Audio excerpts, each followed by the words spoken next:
you are here for a specific reason, to do a specific job, to create a specific thing inside yourself or outside that benefits the rest of humankind. You have a gift inside of you, and so many gifts, so many cures, so many life-changing products, so many life-changing messages, so many stories of overcoming never happen because people's friends and family from the old days have beat this idea of modesty, humility, be nothing, do nothing, accept your gruel, and shut the fuck up, okay? And that hurts society. And by the time you don't even have to be on your deathbed, okay? We talk about this regret thing, when you're on your no, dude, you're going to get to a point where you're probably in your 50s or 60s and you're going to say, fuck, I failed at what I was supposed to do. I never did it. And now there's not enough time to do it. You still got to live with that And shit. now you got to live with that regret for the second half of your mother life, dude. What is up, guys? It's Andy Frisella, and this is the show for the realists. Say goodbye to the lies, the fakeness, and delusions of modern society, and welcome to reality, guys. Today, we have Q&AF. That's where you submit the questions, and we give you the answers. You can submit your questions a plethora of ways. DJ, go ahead and tell them how they can do that. Yeah, guys, you can start by emailing your questions into askandy@andyfrisella.com. If that doesn't work for you, you can check the link in the description below and submit your questions for a chance to be on our call-ins. If that does not work for you, you can always leave your questions in the comments on the Q&AF episodes on the tube. That's Q&AF. Now, tomorrow, well, actually tonight, you're going to see CTI. All right. CTI is where we cruise the internet. That's where we put topics on the screen. We speculate on what's going on. We joke around. And then we talk about how we need to solve these problems going on in the world. And again, that's live now. And you will see that at 7 p.m. tonight. So tune in tonight and you will see that. Then throughout the week, we're going to have Real Talk. Real Talk is just 5 to 20 minutes of Real Talk. We do this occasionally. We don't do it every week. And then occasionally as well, we have 75 Hard Verses. That's where people who have completed the 75 Hard program come on the show. They talk about how they were before, how they are now, and how they use the 75 Hard program to become the ultimate version of themselves. If you're unfamiliar with 75 Hard, it's the initial phase of the Live Hard program, which is the world's most popular mental transformation program ever. And you can get that for free at episode 208 on the audio feed. Again, that's 208 on the audio feed only. There's also a book. The book is available at andyfrisella.com. It's called The Book on Mental Toughness. It has the entire Live Hard program plus a whole bunch of other chapters on mental toughness, why it's important, how to cultivate it, and how to use it in your life to become the ultimate version of you. That book is not free, but it is very in-depth, and people seem to really like it. So if you're the kind of person that needs to know all the ins and outs, that's definitely the route to go. But again, you can get it for free also at episode 208 on the audio feed.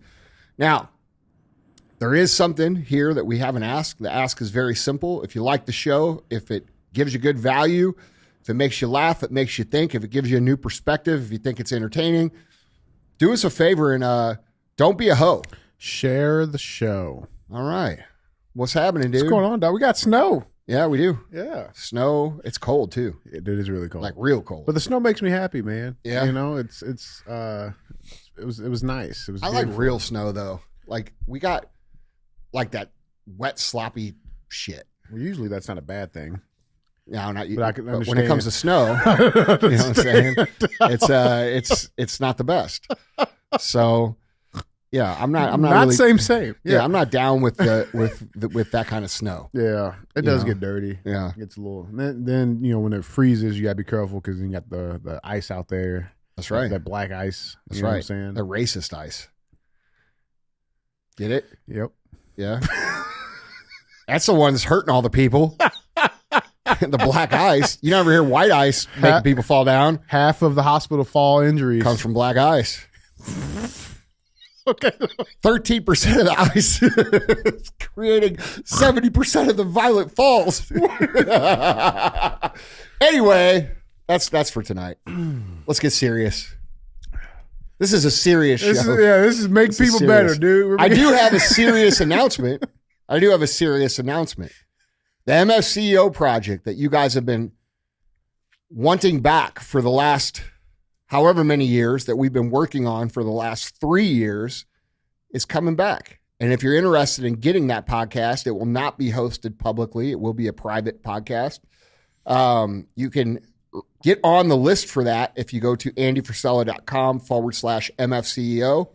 And we will be notifying you this Sunday, December 7th, about all the details regarding that. So keep an eye out for that. And you need to go get registered if you're interested in that, because we won't be posting it public. And the only way to get it is to be on that list. So yeah, it's going to be so sick. andyfrisella.com/MFCEO. It's going to be great. Yeah, it is going to be great, dude. I'm excited. You know, when we switched over to Real AF, it was because I recognized that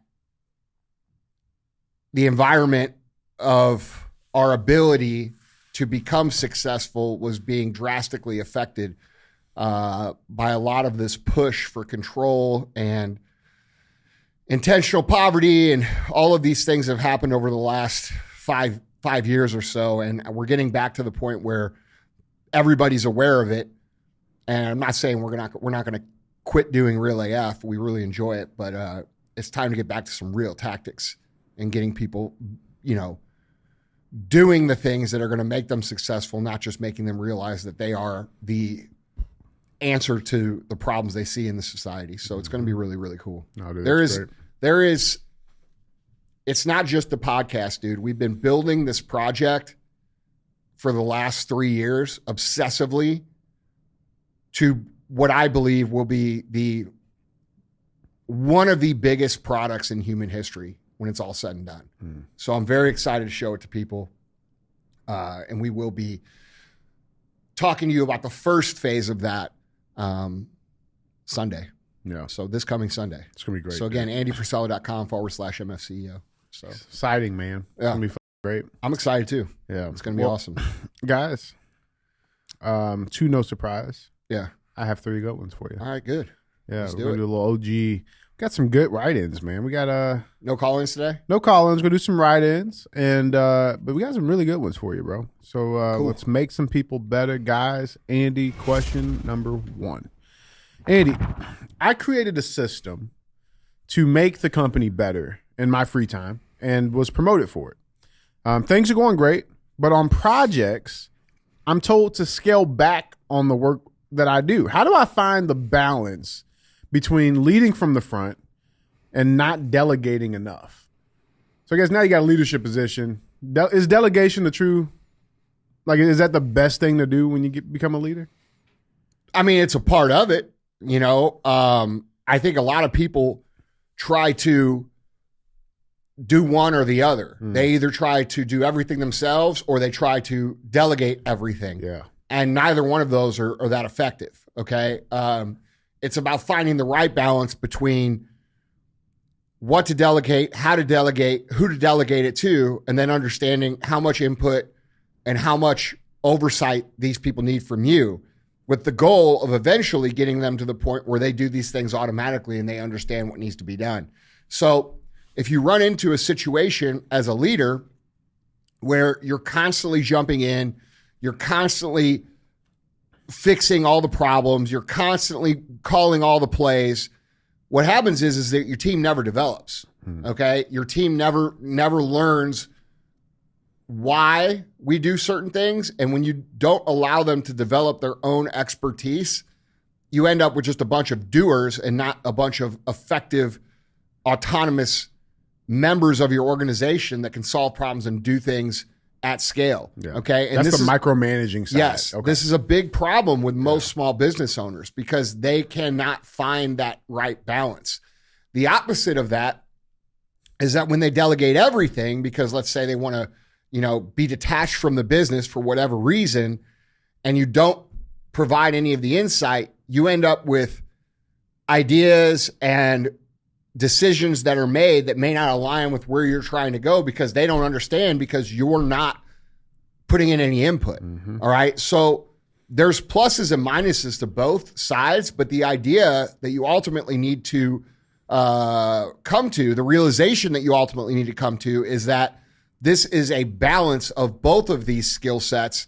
And it's not one or the other. It's knowing when and why and how to delegate. It's also knowing when and why and how to put your hands on things to make sure they're going the right direction.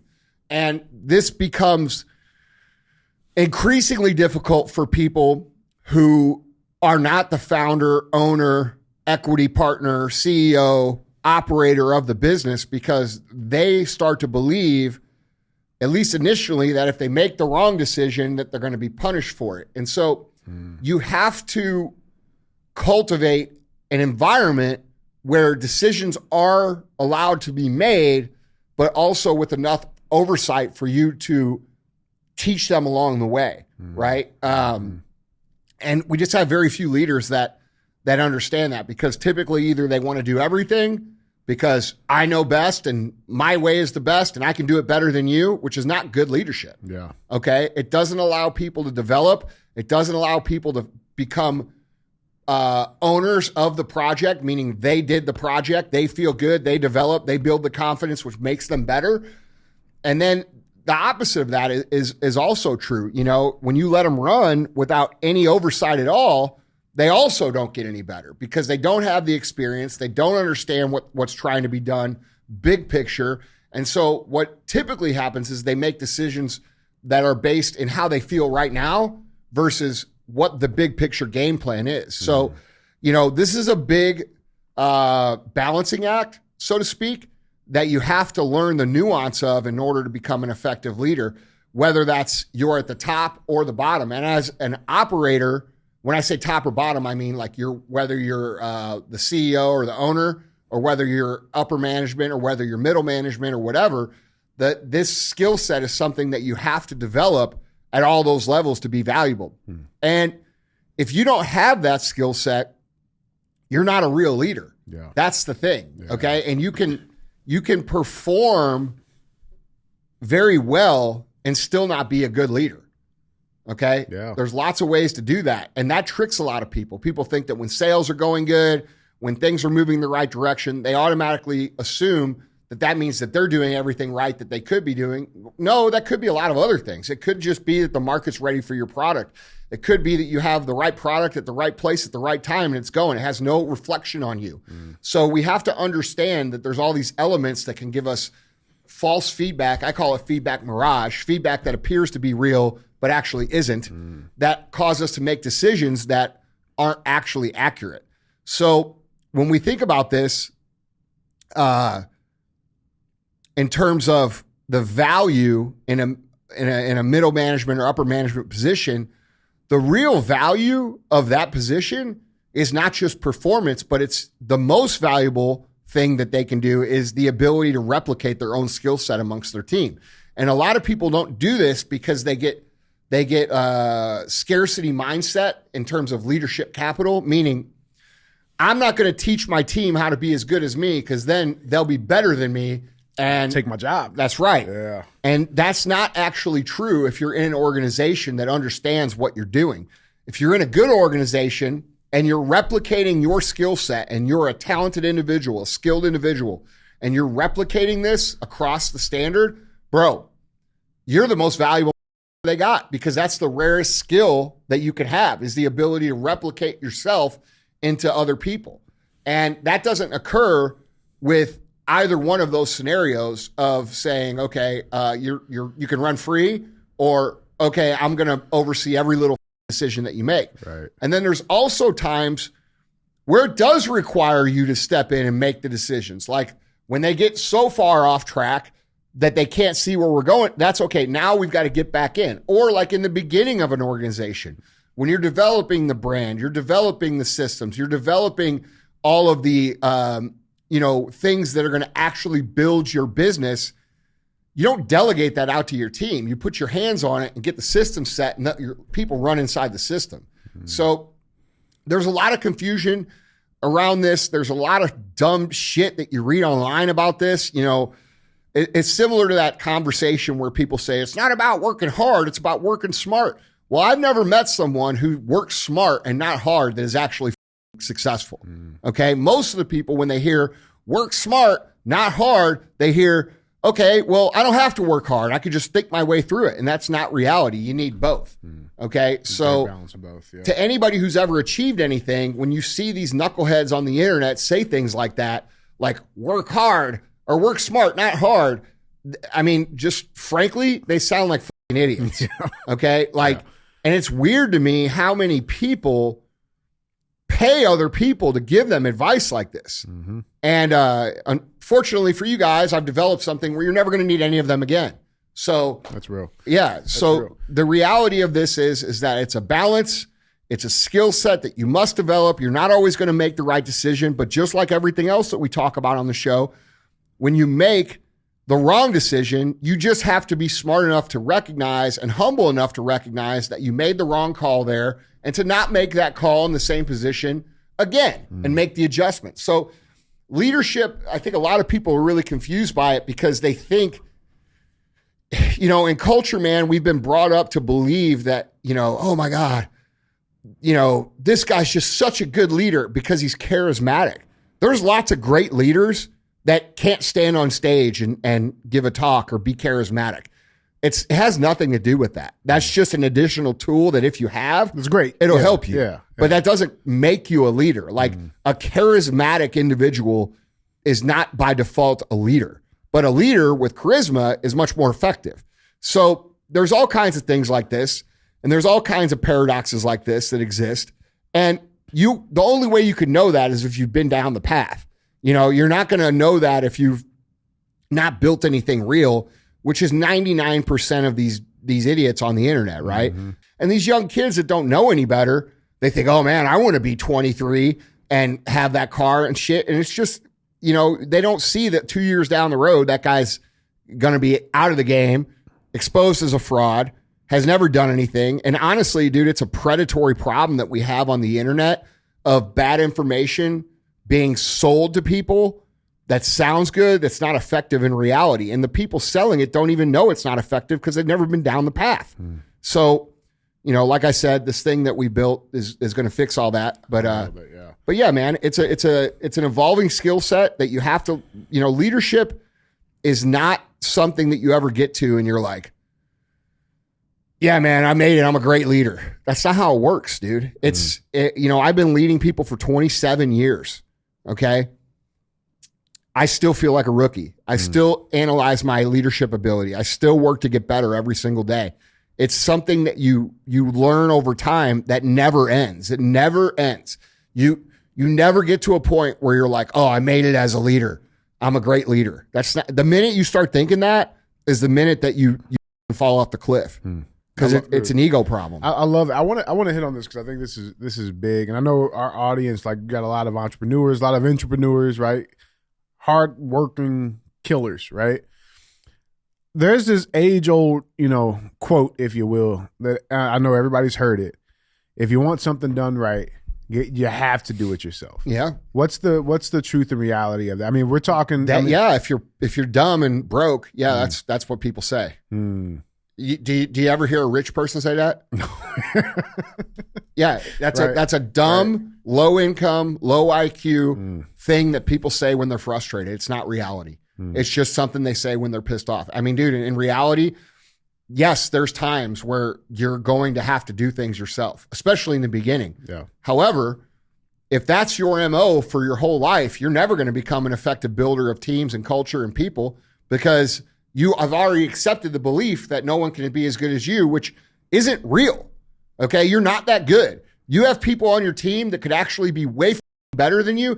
And if you're smart, you load your team with people who are smarter and more skilled and better than you in the position that they're in. And then you rely on them. Okay. So this idea, I understand the saying, and yes, it's been beat into people's heads, but it's not true. And it's based in this wrong think and ego and hubris that I am so much better than everybody else that only I can solve the problem. And if you have a leadership issue like that inside of your company, or even with yourself as the owner of a company, that company is not going to do well because you can't do everything yourself.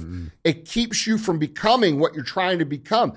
Nobody's built a crazy successful company without the help of other people. And yes, we have AI now, and you need less people than what you needed before, but you still need to understand how to lead people properly and get them to be consistent with, their actions towards the mission at hand. And that, that's not something that you can just do on your own. Now, are there times where your team's going to piss you the fuck off and you're going to say, get the fuck out of the way, let me do it? Yeah. Of course. But if you're a great leader, you use that as a learning opportunity and you say, hey, come here. This is how the fuck we do it. This is why this. Yeah. This is why. Okay. So you don't just go in and do it and walk the fuck out and not use it as a coaching opportunity.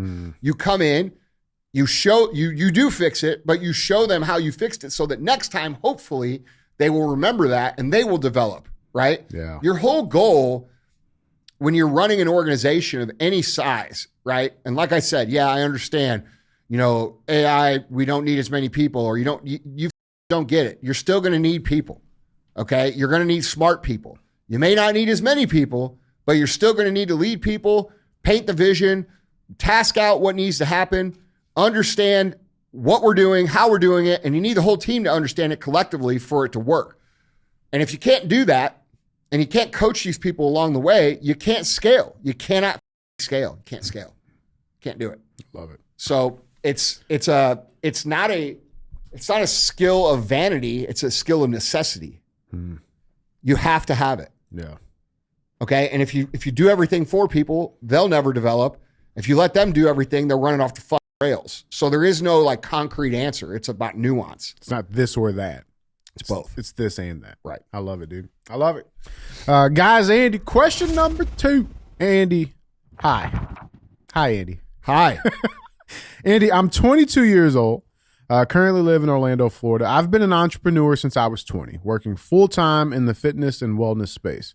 Over the last 2 years, I've been growing a really solid foundation and slowly becoming a person of influence for my community and demographic. And honestly, I've loved every second of serving others. I've had multiple people close to me approach me with concerns that I'm stretching myself too thin. The tone almost feels accusatory, like I don't know how to relax or like something is wrong with me because I'm driven. Meanwhile, I put my head down, get the freaking work done, and maximize every waking moment with something that will produce results. I'm fully aware that to be in the top 1%, you have to be willing to do what 99% of people will not. And I'm actually in a season of growth, expansion, pushing myself, and getting uncomfortable on purpose. I don't plan on taking my foot off the gas anytime soon, but when you're hearing from multiple people close to you that they're worried about you, what do you do with that? How would you handle it when the people closest to you keep saying they're concerned about your pace or how hard you push, when you know you're doing exactly what you need to be doing to build a life you want? It's very simple. Do you want their life? Do you want what they have? Do you want to look like them? Do you want to earn that money? Do you want to live like they live? If you do, listen to them. If you don't listen to them. Okay, you already said it in your question. 99.9% of people will not get it. And that goes for your family, and that goes for your friends, and that goes for all the people you grew up with. They are on a different path than you, period. And for you to expect them who are committed to a different path than you to understand your path is a ridiculous misunderstanding of how this actually works. Okay, it's not even logical. Like, how am I going to learn Chinese and then all of my friends know Chinese when I went and learned it? That's not how the fuck this works, bro. You're living a different life. You're on a different path. You're going for different things than they have, and they are not going to get it. They are not going to get it. They're not even going to get it when you make it. They're just going to say, I'm so glad you made it. I always believed in you. They're not going to remember the times that they said of all of these things. And this is important for you to understand, because our biggest doubters, our biggest detractors, our biggest people in our lives that put the most hesitation into our hearts and minds are the people that we are closest to when we start on a new path. Because all of a sudden you've said, I'm not going to live like this anymore. I'm now going to do that.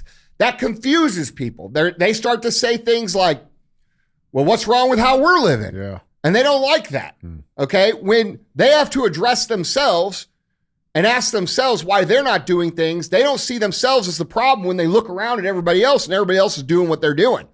They see you as the problem. They see you as the person who is delusional or who doesn't understand what they're trying to do or has bitten off more than they can chew or is not humble anymore or not proud of where they came from or greedy or materialistic. And as you go and as you become bigger, these little doubts and these criticisms get more and more and more and more and more until eventually you get so tired of it that you move the on from those people and you just say, fuck you. Okay. You could be my friend. You could be my family, but I'm not listening to your shit anymore. I'm going to go associate with people that are on the same path. And this is what we talk about going through the process of no man's land. When you start out, and you say, I'm going to become this, and this is abnormal to everything else that everybody you've ever known, which, by the way, most people have never, ever, ever seen someone in real life go from zero to something. They've never seen it. So how can you expect them to understand it?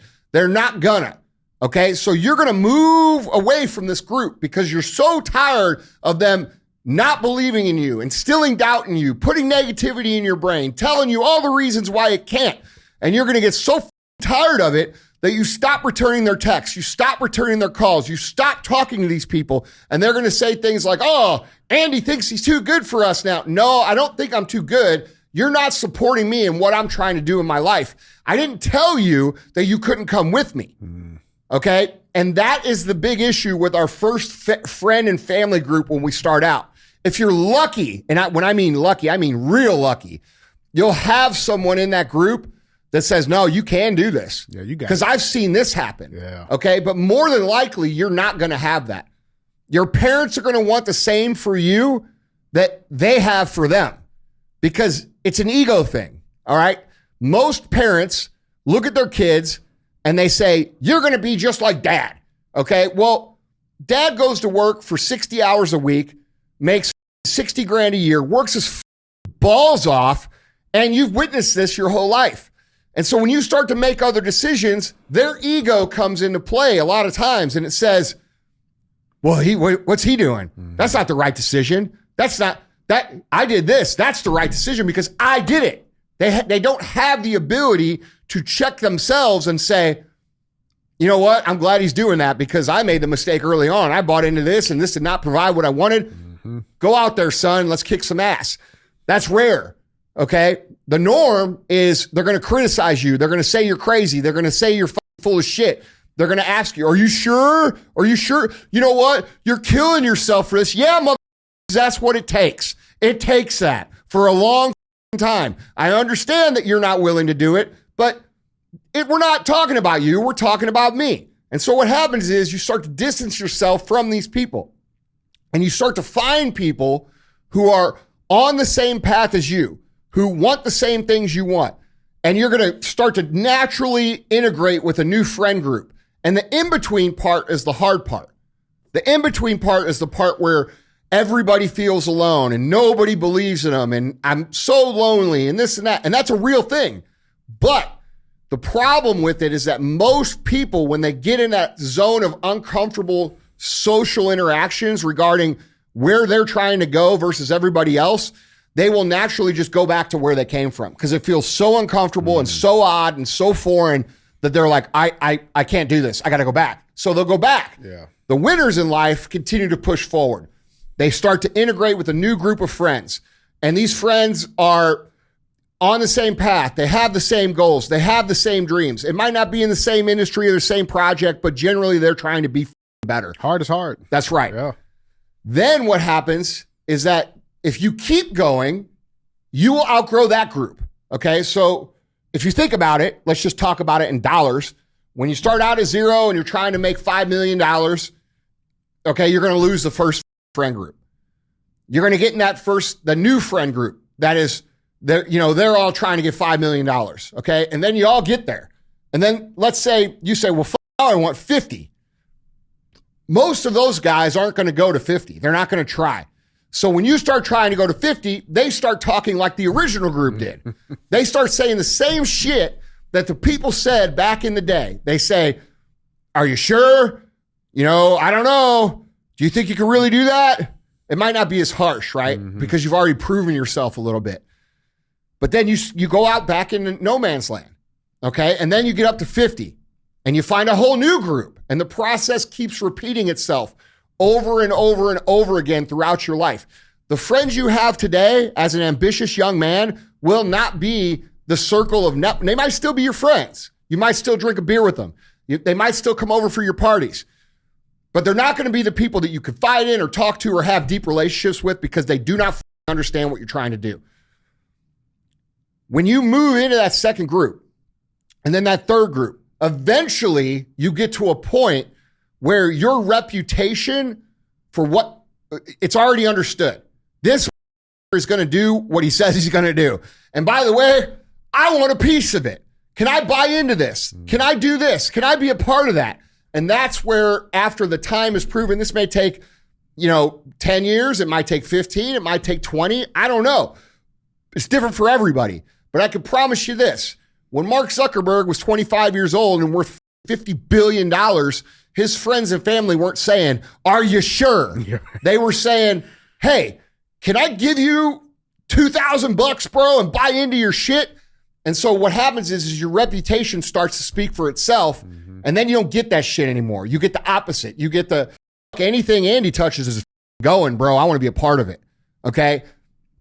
And things get a lot easier. Yeah. But this is very uncomfortable because it's misunderstood, because it goes against what we want to believe, right? We want to believe that our friends from high school and our friends from college and our family and our cousins and everybody is just going to be like, yeah, you're doing it the first time you go out and try to do something, bro. No. And by the way, have you given them anything to believe in? Have you ever done anything? Have you ever got your ass in shape? Like, think about this. How many out there are fat as okay? But they've told themselves and their friends and family 4,000 times they're going to get in shape. It's going to be this year. But they never do it, okay? So now every time they say it, people kind of like, cool, man. Like, they stop believing because you eroded the trust that you would have that's neutral, okay? You've now built negative trust. And when you become proven for a long period of time in business or in life, that trust automatically, it doesn't go to neutral, it goes to max trust, where people are like, hey, dude, this motherfucker's going to do what he says he's going to do. And that is the power of becoming a highly disciplined human being that can adhere to any path that they choose to go on. The problem with people is not that they don't necessarily know what to do. In business, yes, you need to know a lot of shit, but just in, like, let's say getting in shape or other goals, it's not really that they don't know what to do, because the information is out there. We have free information everywhere. It's that they don't have the ability to adhere to the plan in front of them. And if you asked yourself a very real question of what would your life look like right now, today, if every single goal that you ever set for yourself for the last 10 years or the last 5 years, you had followed through on. If everybody's being honest, the answer is my life would look a lot different. I'd be in better shape. I'd be making way more money. I'd have a better relationships. Everything would be better. I'd be walking around like that version of myself that I see inside, that I know I'm supposed to become, but I'm too afraid to become it because of this or that or this, or I'm too embarrassed to go. You would be that if you had the ability to adhere to a plan. The ability and the discipline and the toughness to stick a plan through is where the rub is for most people. They do not have the ability to execute the plan, okay? And by the way, I built something that's going to make it dummy proof.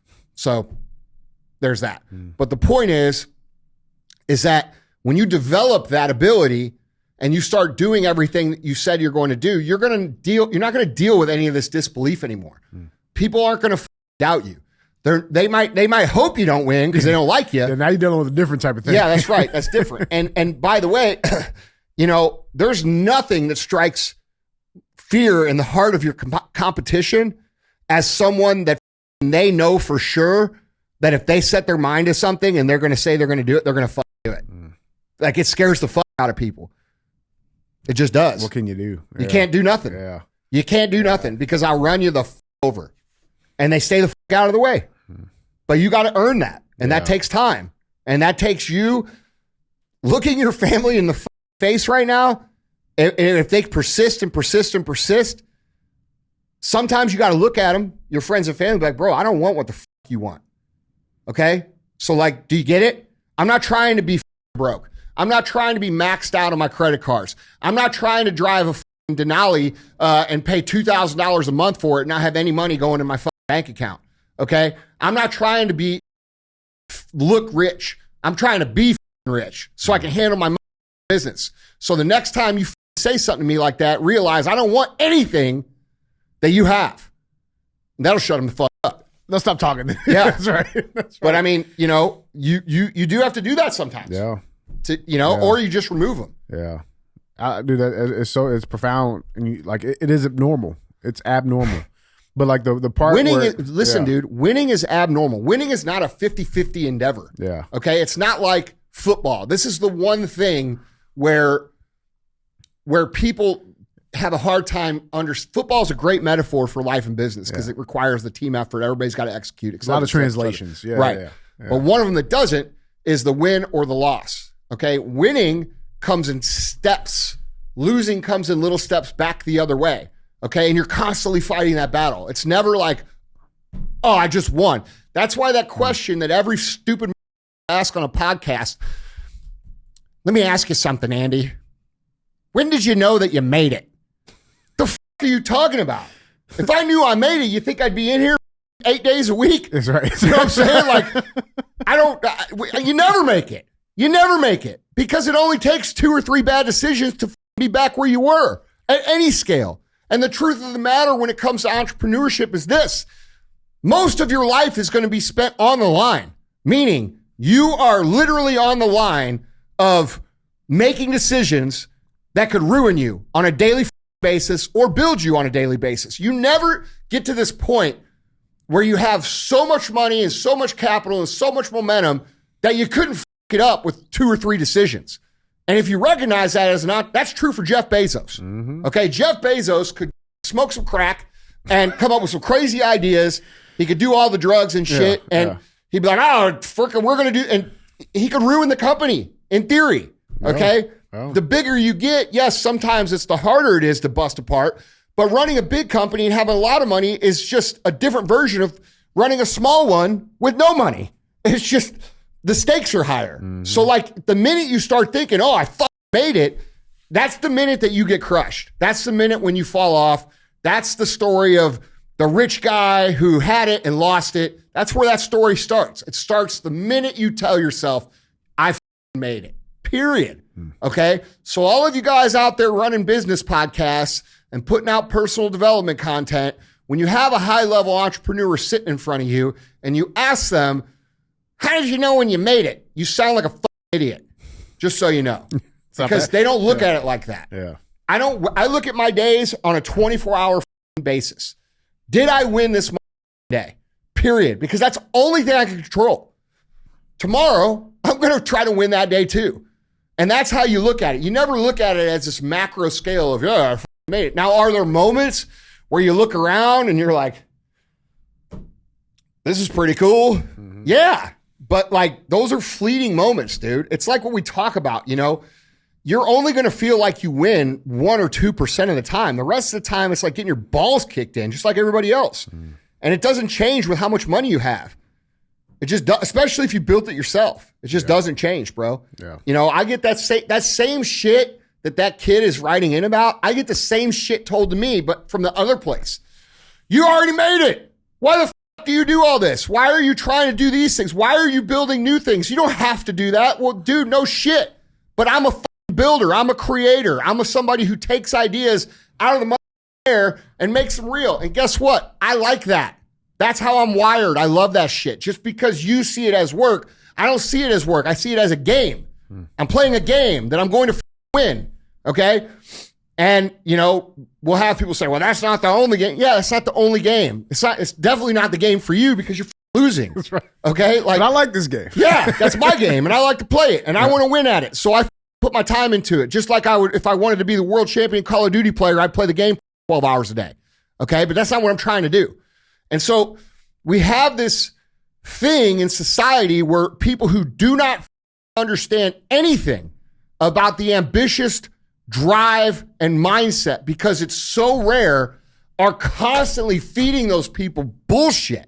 And the internet makes it worse because you have all these people pretending to be shit they aren't, regurgitating shit that they think sounds cool, and then you're taking it as, oh man, these guys really know what they're talking about, and they're feeding you bad shit. This is why you have to vet who you're listening to. If they have not built a real business, you cannot listen to them. They will ruin you.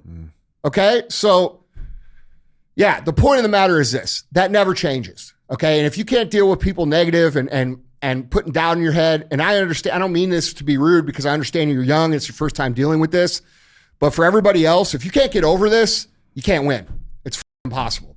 Like, you have to be able to put your blinders on, plug your ears, and move down the path regardless of what anybody's saying. Dude, you know how many told me I couldn't do what we've done with First Form when we started it? All of them. All of them. Oh, you mean you think you're gonna start a company here in St. Louis? It's gonna become the world's best sports nutrition company? Yeah. You can't do that. And that was 10 years in the business. Yeah. That was after I had 10 years of proof in retail. Yeah. Okay. And the bigger and the crazier and the more insane idea that you have, the less people are going to believe it, man. And you just got to do it. And if you don't develop that ability to plug your ears and put the blinders on or address it verbally, which very few people have, especially when they're young, you can't win. Now, when you're older, if someone were to say, oh, no, I'm like, yeah, man, I'm pretty sure I don't know how to win. Let's look around here. Okay. Like, I know what I'm not taking your advice. Sorry. You know what I'm saying? And like, dude, now I have a little smart ass comment to it, right? Yeah. Oh, I don't know about that. Yeah, that's what everybody else thought too. And then you get in your fucking car that costs $5 million, you drive the fuck away. That's right. You know what I'm saying?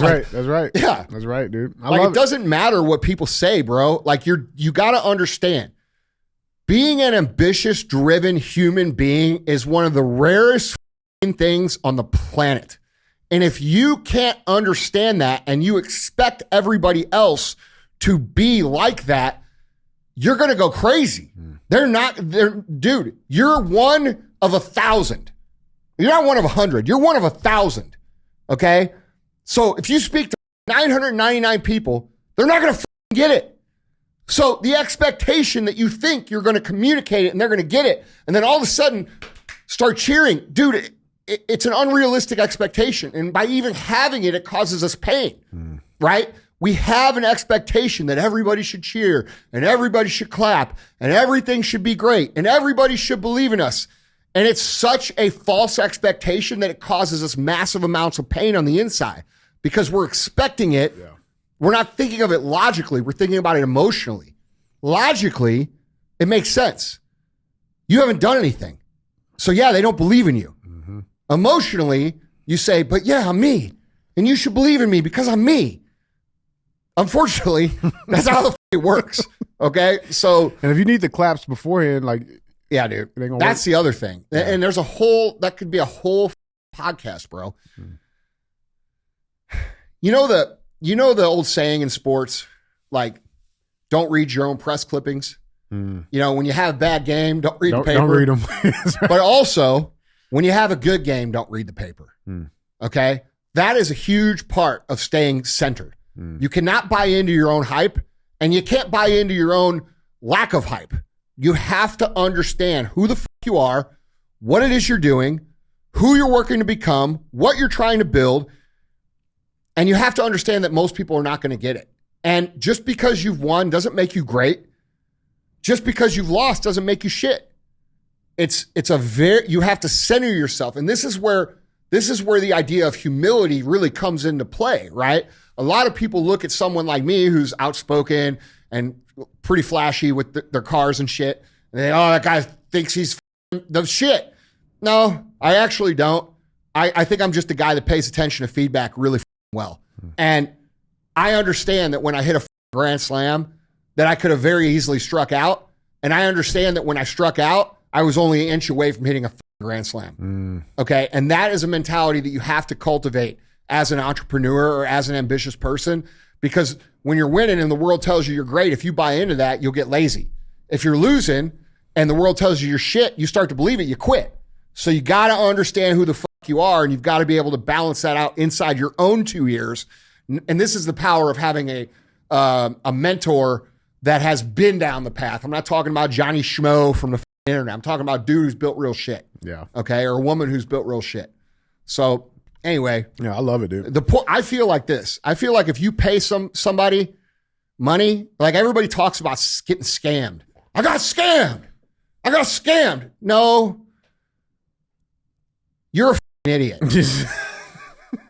Okay? Like you're the one that pulled out your credit card and paid the money thinking that they somehow knew some shit when it's very obvious that they haven't built anything real. They haven't done anything real. They don't have any real life experience. And you bought into it because you wanted to be rich quick. And you should take secret. Yeah. You should take that as a very valuable lesson to you. I love it, dude. I love it. We got one more question. Yeah. It's actually kind of long-winded on that one, huh? No, we're good. It transitioned perfectly. I think it's actually a great little final question for you, guys. Andy, question number 3. Andy, how do you balance feeling gratitude with how far you've come in business with motivation to keep going and growing? I don't want to be complacent with where I am at, but I also don't want to be frustrated that I'm not where I want to be yet. Yeah. Any advice? Yeah. Before I answer that, you got to understand, dude, the ideas of meekness and humility and modesty are weaponized against the general public to make people feel bad for wanting more. The hope is that if you beat this shit into people's brains, they will not try. They'll accept what they get, usually from the state, okay? And they will say, well, I don't have much, but it's amazing. And that is the goal. All right? So you have to understand, you are propagated to think small, be small, and act small for the sake of control. That is true. All right? Now, move that conversation to the side. It's very, very important to your happiness that you do have gratitude for where you're at the time. If you do not have gratitude for where you're at the time, even if you're at day 1 or day 1,000 or day 10,000, it's going to be miserable, okay? Because you're always going to be looking for more. You're always going to be wishing things were different. You're going to be wasting your life dreaming of a version of a life that you're not living, which doesn't allow you to be present and enjoy the life that you're in. So gratitude is massively important. Humility is massively important, but not the way society says so. Okay? If you do gratitude right, you should feel like this in the morning. Dude, I must have won the lottery, dude. Like, I can't believe I get to be me. I can't believe that I get to wake up and be me. Okay? That's how you should feel when you're doing gratitude right. I always felt grateful, even when I was totally broke. I was always thanking God for everything I had, even when I didn't have the things that I might have wanted. All right? And that hasn't changed. And I think that's a huge aspect to people's quality of life and their ability to succeed. Because if you're constantly agitated and constantly unhappy and constantly thinking about what you don't have, that's energy that you're putting out that screams, I don't have it. I want it, but I don't have it. And that sounds like a good thing, but it actually makes you miserable over time. So being grateful and then being disciplined on top of it, okay, and then having a purpose, those are 3 magical ingredients that create not only a successful journey, but also a happy time along the way. All right? People think happiness is like legitimately like a destination that they're going to one day get to. And stay at. That's not how the fuck it works. You have to create it through your own mental practices. You have to create it through your own actions. Okay. When you're disciplined and you're doing everything that you said you were going to do, you feel good about yourself. You say, I'm somebody who can do the things. I'm committed to what I'm doing. I do what I say I'm going to do. That gives you self-esteem. It gives you confidence. It gives you self-belief. It gives you all the things that make you feel good. When you're grateful, okay, you cannot be grateful and be filled with that lack energy at the same time. It's impossible. Okay. And then when you commit yourself to something bigger than you, a purpose, you have the 3 ingredients to actually create happiness along the way. Now, where this really screws people is when society tells people, just be grateful for what you have. And most people hear that and they're like, yeah, you're right. I don't have much, but I got it pretty good. And that's okay. That's okay. But if you're an ambitious human, okay, and you're somebody who does want more and you're being forced to just be grateful and be humble and be modest and be me, you're going to be miserable, bro. Yeah. So we've got to understand there is a reality to these concepts, and then there is a social engineering for sake of control around these concepts. Real humility is absolutely necessary for the reasons that I talked about in the last question. If you are not humble enough to understand when you're doing things wrong, or that you could get better, or that you don't know this or that, you can't get to a higher level, which is ironic because a lot of people will look at people who are very successful and be like, oh, that guy's not humble, blah, blah, blah. No, dude, you don't understand. He couldn't have got where he was without having that humility. How the would somebody go from 0 to $1 billion or more if they didn't have the capacity to understand that they didn't know what they don't know? Right. That they aren't as good as what they think they are. Aware of their mistakes. Just because you see them living in a nice house and driving a nice car doesn't mean they're not humble, bro. Right. The true definition of humility is understanding that you are no better than anybody else, and you are a result of the actions that you take. And if that over there on the corner had taken the same actions that I took, he'd be right where the fuck I was. I'm not better than him. I took a different path than him. Okay. The toxic definition of humility is saying like, well, I'm actually less than what I am. You tear your own self down. You put doubts in your own head. You say, you know what? I'm really not one of these successful guys. I just come from over here. And you know what? You're right. I just need to stay in my lane.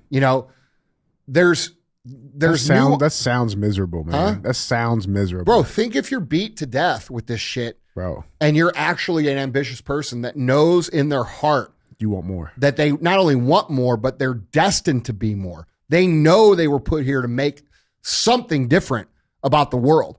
And they never become that because they're afraid to, because their family and their friends and society has told them, oh, that's wrong. You're materialistic. You're not humble. You're not modest. You're losing grip on, you've lost the plot. All these things. And then it traps you. And then you never become what you're supposed to become. And by the way, how many people would benefit from you becoming who you become? It's literally a total failure of your life to believe the shit that everybody else is living by and not understand that you are here for a specific reason, to do a specific job, to create a specific thing inside yourself or outside that benefits the rest of humankind. You have a gift inside of you, and so many gifts, so many cures, so many life-changing products, so many life-changing messages, so many stories of overcoming never happen because people's friends and family from the old days have beat this idea of modesty, humility, be nothing, do nothing, accept your gruel, and shut the fuck up, okay? And that hurts society.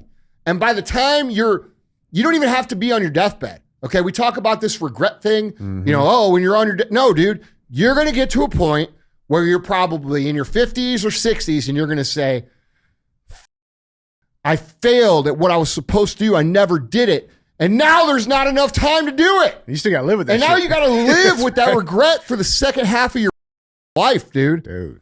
So you have to understand, dude, all of these things, the cultural, everything that comes from the cultural norms. It used to be in America And I know we have international listeners, but I'm just going to talk about the United States right now. It used to be when you grew up, you were encouraged to become anything you wanted. You were told you could be anything you wanted. You were encouraged to do great things. Successful people were celebrated. They were seen as the example of the American dream. That is no longer the case. Okay. Now we have a society that glorifies victimhood, that glorifies dependency, that says if you go out and try to make something of yourself, there's something wrong with you. You're greedy. You're materialistic. You've lost, you've lost the ability to connect with people from, you've changed, so to speak.